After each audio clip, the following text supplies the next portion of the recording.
Franchement, les gars, s'il y a bien une personnalité dans le monde du football qui est complètement détestable aujourd'hui, c'est Javier Tebas, les gars, c'est cet homme-là. Ce mec est vraiment insupportable. Ce mec est une ordure. Ce mec, c'est le diable en personne, les gars. C'est l'ennemi numéro 1 du Barça. Donc là, Nico Williams était intéressé par le Barça. Le Barça était intéressé par Nico Williams. Les clubs du monde entier font leur mercato tranquillement, mais monsieur Javier Tebas vient se mêler des négociations. Et dites-vous, les gars, la dinguerie, c'est pas une blague, c'est avéré. Le mec a entendu que le Barça était intéressé par Nico Williams. Première chose qu'il a fait, il a été donner les rapports.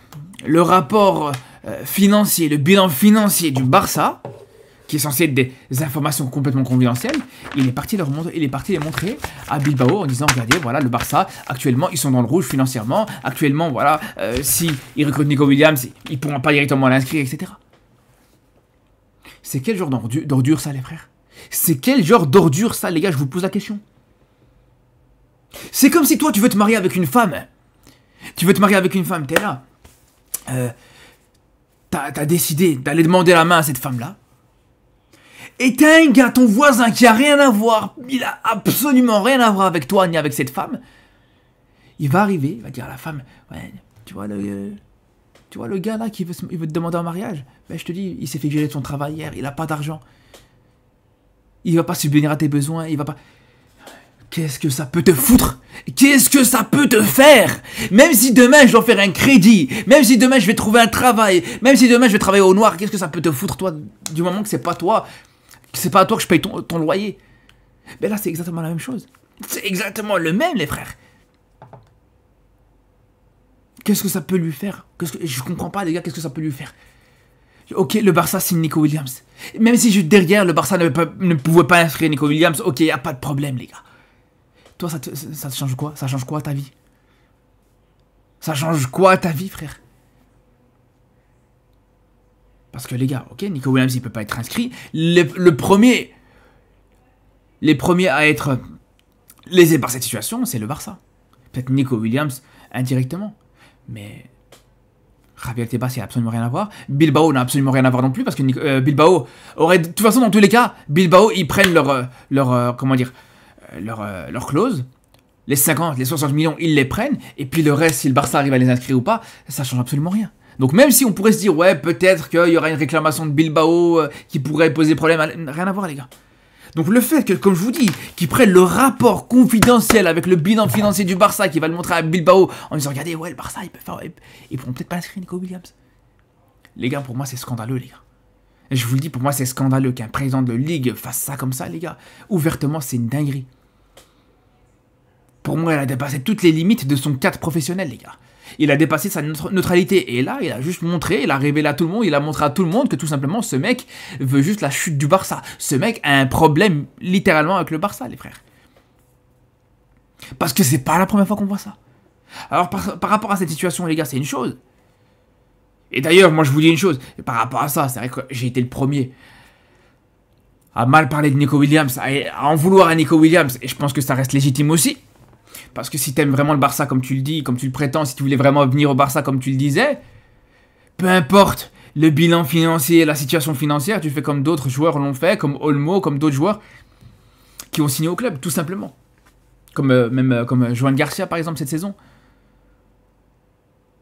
Et c'est ça que je trouve scandaleux, les gars. C'est ça que je trouve scandaleux, le fait que le président de la Ligue, qui est censé être totalement neutre dans cette histoire, c'est lui qui est le premier à s'en mêler pour saboter le Barça, pour mettre des bâtons dans les roues du Barça. Et comme je vous dis, les frères, ça c'est un exemple parmi tant d'autres. Les gars, il faut déjà juste rappeler, il faudra se rappeler une chose, les gars.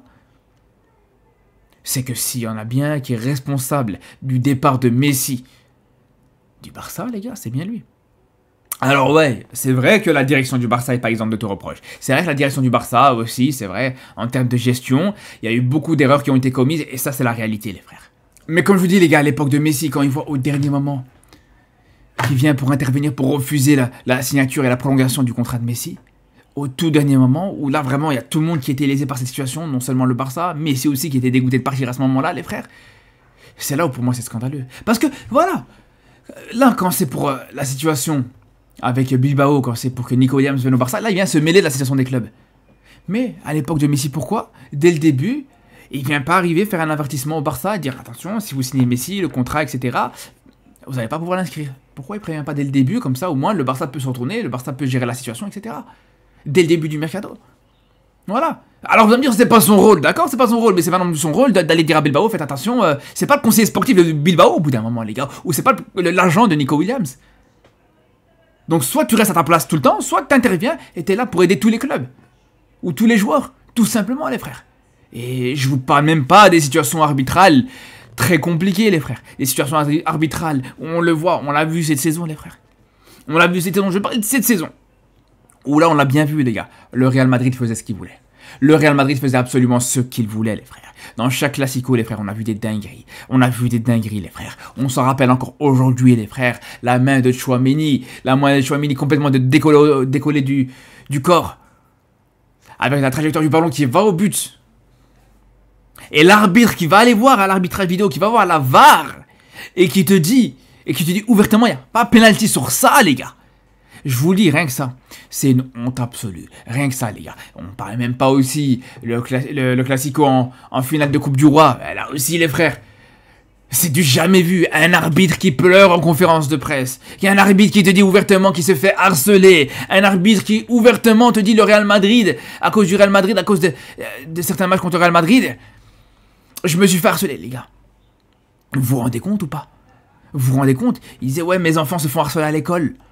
À cause du Real Madrid. Et non seulement le Real Madrid n'a pas été sanctionné par rapport à ça, mais juste derrière, on l'a bien vu sur le match qui s'est déroulé juste après dans le Classico. Où là, justement, l'arbitre a tout fait pour siffler en faveur du Real Madrid. À quel point l'arbitre favorisait totalement le Real Madrid. Et ça, pour le coup, il y a même certains Madrilènes qui le disent, les gars. On va pas revenir sur certaines erreurs d'arbitrage, etc. C'est pas le but, j'en ai parlé. J'ai fait plusieurs vidéos là-dessus. Le Classico en finale de Coupe du Roi, le Classico match retour en Liga, où c'était totalement scandaleux, où aujourd'hui, les frères, certains arbitres, parce qu'ils savent qu'ils se font harceler, ou que leurs enfants se font harceler, quand ils arbitrent le Real Madrid, et qu'ils ne sont pas totalement favorables au Real Madrid, qu'ils accordent un penalty contre le Real Madrid, etc., on le voit, les gars. À partir du moment où il n'y a pas réellement de sanction vis-à-vis du Real Madrid, et au contraire, les gars, ça laisse faire les choses sans problème, mais je vous le dis, les gars, je vous le dis, juste derrière, ça va faire quoi? Ça veut dire que les arbitres, ils vont avoir peur de siffler contre le Real. Et ils vont se dire, ouais, on va éviter de se faire harceler, on va éviter de voir nos enfants se faire harceler. Donc, inconsciemment, directement ou indirectement, les gars, t'as les arbitres qui vont favoriser un petit peu le Real Madrid. Et ça, je vous le dis, c'est en grande partie à cause de Javier Tebas, encore une fois, qui aujourd'hui, je suis désolé, n'a pas tout fait pour prendre les mesures, pour prendre les décisions, pour prendre les dispositions quand il faut les prendre. T'as une équipe du Real Madrid qui te fait un PowerPoint, un montage vidéo avec toutes les séquences des erreurs arbitrales. Quasiment à chaque match, les gars. C'est clairement comme je vous dis, les gars, c'est clairement du harcèlement, du cyberharcèlement sur un arbitre. Mais ça passe normal. Il n'y a pas de sanction envers le Real Madrid. Au contraire, tu vois que juste derrière, le Real réussissent leur coup parce que juste derrière, les arbitres ont cette pression-là. Parce qu'ils se disent, je vais éviter de faire des erreurs d'arbitrage. Ou en tout cas, je vais essayer d'éviter de siffler contre le Real Madrid. Justement ou injustement. Pour pas risquer que juste derrière, il y a un montage sur moi, un montage vidéo sur moi, où ça va prendre mes actions, etc., où ça va me faire un communiqué sur moi, et ça va inciter au harcèlement sur moi et mes enfants.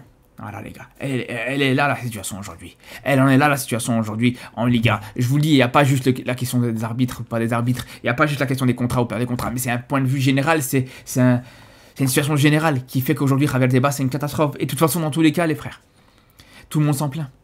Parce que là, aujourd'hui, en tant que supporter du Barça, je m'en plains. Les supporters du Real s'en plaignent, les supporters de l'Atlético s'en plaignent. Aujourd'hui, les gars, ce mec doit démissionner. Ce mec n'a plus sa place, n'a plus l'étoffe d'être le président de la deuxième ligue la plus compétitive au monde. Tout simplement, les frères. Bref. En tout cas, ça fait un petit moment que je voulais faire cette vidéo, les gars. Dites-moi ce que vous en pensez, les frères, par rapport à ça. En tout cas, on se dit à très vite pour une nouvelle vidéo. Et surtout ici, là, les gars. Prenez soin de vous.